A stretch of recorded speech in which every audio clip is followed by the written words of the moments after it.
ಅದೇ ಕೆಲಸ. ಒಂದು ಮಗುಗೆ ಓದಬೇಕು ಅಂತ ಅನ್ನಿಸ್ಬಿಟ್ರೆ ಶಿಕ್ಷಕರ ಅಗತ್ಯವೇ ಇಲ್ಲ. This is called self motivation. ಅದರಿಂದ ಶಿಕ್ಷಕರ ಕೆಲಸ ಏನು ಅಂದರೆ ಅವನಲ್ಲಿ ಕಲಿಕೆಯ ಉತ್ಸಾಹ ಹುಟ್ಟಿಸೋದು. ಅವನಿಗೇನೋ ಸಮಸ್ಯೆಗಳಿದ್ದಾರೆ. ನಾನು ನಿಮ್ಗೊಂದು ಪ್ರಶ್ನೆ ಕೇಳಬೇಕ್ರಿ.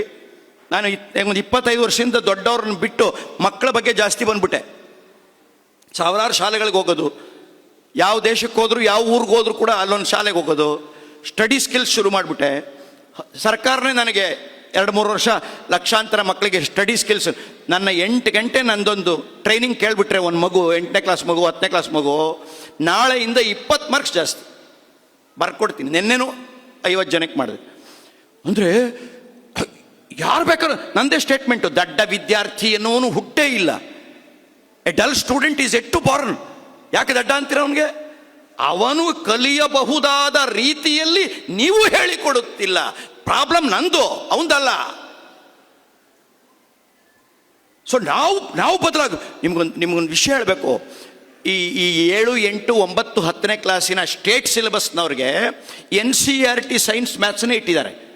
NCERT ಬುಕ್ಸ್ CBSE ಓದ್ತಾರಲ್ಲ ಅದೇ ಬುಕ್ಸ್ ಇದೆ, ಟೆಕ್ಸ್ಟ್ ಬುಕ್ ಅದೇ. ಆದರೆ ಮಜಾ ಗೊತ್ತಾ, ಇದಾಗೊಂದು 16 ವರ್ಷ ಆಯಿತು. ಅಷ್ಟು ವರ್ಷದಿಂದ ಆ ಟೀಚರ್ಸ್ಗೆ ಇದನ್ನು ಹೆಂಗೆ ಪಾಠ ಮಾಡಬೇಕು ಅಂತ ಒಂದು ಟ್ರೈನಿಂಗ್ ಮಾಡಿಲ್ಲ ನಾವು. ತರಬೇತಿ ಬಹಳ ಮುಖ್ಯವಾದ್ರಿ. ಇಷ್ಟು ಜನ್ರೇಷನ್ನೇ ಹಾಳು ಮಾಡಿಬಿಟ್ರಲ್ರಿ. ಎಷ್ಟು ಜನ ದೊಡ್ಡ ಸೈನ್ಸ್, ಅವ್ರಿಗೆ ಸೈನ್ಸ್ ಇಷ್ಟನೇ ಆಗಲಿಲ್ಲ, ಯಾಕೆಂದರೆ ಪಾಠನೇ ಸರಿಯಾಗಿ ಮಾಡಲಿಲ್ವಲ್ಲ. ಸಣ್ಣ ವಿಷಯಗಳು. ನಾನೊಂದು ಪ್ರಶ್ನೆ ಕೇಳಬೇಕು ನಿಮಗೆ. ನಿಮ್ಮ ಮಗಂಗೆ ಜ್ವರ ಬಂದರೆ ಡಾಕ್ಟ್ರ್ ಹತ್ರ ಹೋಗ್ತೀರಿ, ತಲೆನೋವು ಬಂದರೆ ಡಾಕ್ಟ್ರ್ ಹತ್ರ ಹೋಗ್ತೀರಿ, ಹುಷಾರಿಲ್ಲದೆ ಡಾಕ್ಟ್ರ್ ಹತ್ರ ಹೋಗ್ತೀರಿ. ಒಂದು ನಿಮಿಷ ಇರಿ. ಅವನಿಗೆ ಪಾಠ ಅರ್ಥ ಆಗ್ತಿಲ್ಲ, ಯಾರ ಹತ್ರ ಹೋಗೋದು? ಅವನಿಗೆ ನೆನಪುಳಿತಾ ಇಲ್ಲ, ಮೆಮೊರಿ ಇಲ್ಲ, ಯಾರ ಹತ್ರ ಹೋಗೋದು? ಅವನ ಹ್ಯಾಂಡ್ ರೈಟಿಂಗ್ ಚೆನ್ನಾಗಿಲ್ಲ, ಯಾರ ಹತ್ರ ಹೋಗೋದು? ಅವನಿಗೆ ಸ್ಟಡಿ ಸ್ಟ್ರೆಸ್, ಕೇಳಿದ್ರೆ ಸ್ಟ್ರೆಸ್ ಆಗ್ತಾ ಇದೆ, ಯಾರ ಹತ್ರ ಹೋಗೋದು? ಒಂದು ಮಗುಗೆ 20 ಸಮಸ್ಯೆಗಳಿರುತ್ತೆ. ನಾನು ಬರೆದಿರೋ ಪುಸ್ತಕದಲ್ಲಿ 20 ಸಮಸ್ಯೆಗಳ ಸಣ್ಣ ಪುಸ್ತಕ. ಇವತ್ತು ಅಧ್ಯಕ್ಷರುಗಳಿಗೆಲ್ಲ ಕೊಡ್ರಿ, ಫ್ರೀಯಾಗಿ ತಂದಿದ್ದೀನಿ. ಒಂದು 50 ಬೇಕಲ್ಲ, ಇದೆ ಎಲ್ಲ. ಇದರಲ್ಲಿ 20 ಸಮಸ್ಯೆಗಳಿಗೂ ಕನ್ನಡ ಇಂಗ್ಲೀಷಲ್ಲಿ ಸೂತ್ರ ಬರೆದಿದ್ದೀನಿ. ದೊಡ್ಡ ಬುಕ್ಕು ಇದೆ. ಇನ್ನೊಂದು ರಿಸರ್ಚ್ ಬುಕ್ 1000 ಪುಟದ್ದು ಮಾಡಿಟ್ಟಿದ್ದೀನಿ ಮಕ್ಕಳ ಕಲಿಕೆಗಾಗಿ. ಇನ್ನೊಂದು ದೊಡ್ಡ ಬುಕ್ ಮಾಡಿದ್ದೀನಿ, 50 ರೂಪಾಯಿ, ಪರೀಕ್ಷೆ ಒಂದು ಒಬ್ಬ. ಇದು ಚಿಕ್ಕ ಬುಕ್ಕು, ಇದನ್ನು ಇವತ್ತು ಕೊಟ್ಟೋಗ್ತೀನಿ. ಆ 20 ಪ್ರಾಬ್ಲಮ್ ಸಾಲ್ವ್ ಮಾಡಿಬಿಟ್ರೆ, ಒಂದು ನಿಮಿಷ ಇರಿ, ಆ 20 ಪ್ರಾಬ್ಲಮ್ ಇರೋ ಮಗುಗೆ ನೀವು ಓದು 100 ಅಂದರೆ ಅವ್ನ ಪ್ರಾಬ್ಲಮ್ನೇ ಸಾಲ್ವ್ ಮಾಡಲಿಲ್ವಲ್ರಿ. ನಾನೊಂದು ಪ್ರಶ್ನೆ ಕೇಳ್ತೀನಿ. ಮಂಗಳೂರಲ್ಲಿ, ಬೆಂಗಳೂರಲ್ಲಿ, ಇಡೀ ರಾಜ್ಯದಲ್ಲಿ, ದೇಶದಲ್ಲಿ ಈ ಥರ ಓದುವುದಕ್ಕೆ, ನಡವಳಿಕೆಗೆ, ಬಿಹೇವಿಯರ್ಗೆ, ವ್ಯಕ್ತಿತ್ವಕ್ಕೆ, ಅಧ್ಯಯನಕ್ಕೆ, ಪರೀಕ್ಷೆಗೆ, ಅಂಕ ಗಳಿಸೋದಕ್ಕೆ, ಕಲಿಕೆಗೆ ಒಂದು ಜಾಗ ಇಲ್ವಲ್ರಿ. ಒಂದು ಕೌನ್ಸಿಲಿಂಗ್ ಸೆಂಟರ್ ಇಟ್ಟಿದ್ದೀರಿ ನೀವು. ಇಡೀ ರಾಜ್ಯದಲ್ಲಿ ಎಲ್ಲಿದೆ ರೀ ಕೌನ್ಸಿಲಿಂಗ್ ಸೆಂಟ್ರು? ಮಕ್ಕಳ ಮಾರ್ಗದರ್ಶನ ಸಲಹೆ ಕೇಂದ್ರ ತೋರಿಸ್ರಿ ನಂಗೆ. ಬೆಳೆದಿದ್ದೀವಿ ಅಂತೀರಿ, ನಾಗರಿಕರು ಅಂತೀರಿ, ಜೇಸಿಗಳು ಎಲ್ಲ ಚಾಪ್ಟರ್ ಲೆವೆಲ್ಲೂ ಚಾಪ್ಟರ್ ಇರೋ ಕಡೆ ಎಲ್ಲ ಒಂದು ಕೌನ್ಸಿಲಿಂಗ್ ಸೆಂಟರ್ ತನ್ನಿ.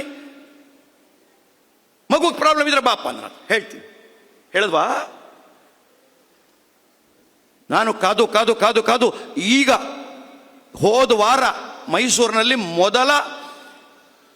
ಪ್ರತಿ ವಾರ ನಾನೇ ಬಂದು ಕೂತ್ಕೊತೀನಿ 3 ಗಂಟೆ ಅಂಥೇಳಿ ಒಂದು ಆಸ್ಪತ್ರೆಯಲ್ಲಿ 3ನೇ ಫ್ಲೋರಲ್ಲಿ ಫುಲ್ ಫ್ಲೋರ್ ತಗೊಂಡು ಒಂದು ನಿರ್ಮಲ ಚೇತನ ಅಂಥೇಳಿ ಒಂದು ಅಧ್ಯಯನದ ಮೊದಲ ಸಲಹಾ ಕೇಂದ್ರ ದೇಶದ ರಾಜ್ಯದಲ್ಲಿ ಮೊದಲ ಬಾರಿ ಲಾಸ್ಟ್ ವೀಕ್ ಓಪನ್ ಮಾಡಿದೆ.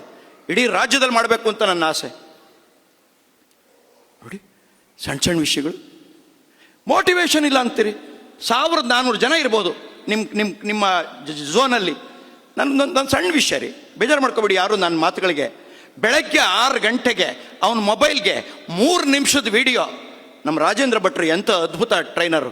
ನಿಮ್ಮ ಝೋನಲ್ಲಿ ಎಂತೆಂಥ ಟ್ರೈನರ್ಸ್ ಬಂದೋಗಿದ್ದಾರೆ ಗೊತ್ತಾ? 40 ವರ್ಷದಲ್ಲಿ ನಾನೇ ನೋಡಿದ್ದೀನಿ. ಜಗತ್ತಿನ ಅದ್ಭುತ ಟ್ರೈನರ್ಸ್ ಇಲ್ಲಿದ್ದಾರೆ. ಅದ್ಭುತ ಕನ್ನಡ ಎಷ್ಟು ಜನ ಮಾತಾಡ್ತಾರೆ. ಆ ಹೆಣ್ಮಗಳು ಎಷ್ಟು ಜನ ಎಂಥ ಕನ್ನಡ ಇಟ್ಟಿದ್ದೀರಿ, ಎಂಥ ಇಂಗ್ಲೀಷ್ ಇಟ್ಟಿದ್ದೀರಿ, ಎಷ್ಟು ಬುದ್ಧಿವಂತರು ನೀವೆಲ್ಲ. ಒಂದು 3 ನಿಮಿಷದ್ದು ಒಂದು ವಿಡಿಯೋ ಕೂತಲ್ಲೇ ಮಾಡ್ಬೋದು. ಮನೇಲಿ ಯಾರು ಬೇಕಾದ್ರೂ ಮಾಡ್ಬೋದು. ಒಂದು ಬೆಳಗ್ಗೆ 6 ಗಂಟೆಗೆ 1400 ಜನಕ್ಕೂ ಒಂದು ಕ್ಲಿಕ್ಕಲ್ಲಿ ಬೆಳಗ್ಗೆ ಹೋಗಿ 3 ನಿಮಿಷದ ಮೋಟಿವೇಶನಲ್ಲಿ ಒಂದು ವಿಡಿಯೋ ಕಳ್ಸೋಕ್ಕಾಗಲ್ವಾ? ₹1 ಖರ್ಚಾಗುತ್ತಾ? ಮಾಡಿದ್ವಾ? ನಾವು ಸಮಸ್ಯೆಗಳನ್ನು ಹೇಳ್ತೀವಿ ಹೊರತುವೆ ಅದಕ್ಕೆ ಪರಿಹಾರಗಳನ್ನು ಹುಡುಕ್ತಾ ಇಲ್ಲ. ತರಬೇತಿ ಅವನಿಗೆ ದುಡ್ಡು ಮಾಡ್ಬೇಕೇನ್ರಿ? ದುಡ್ಡು ಮಾಡೋದಂಗೆ ಅಂತ ಟ್ರೈನಿಂಗ್ ಮಾಡ್ರಿ.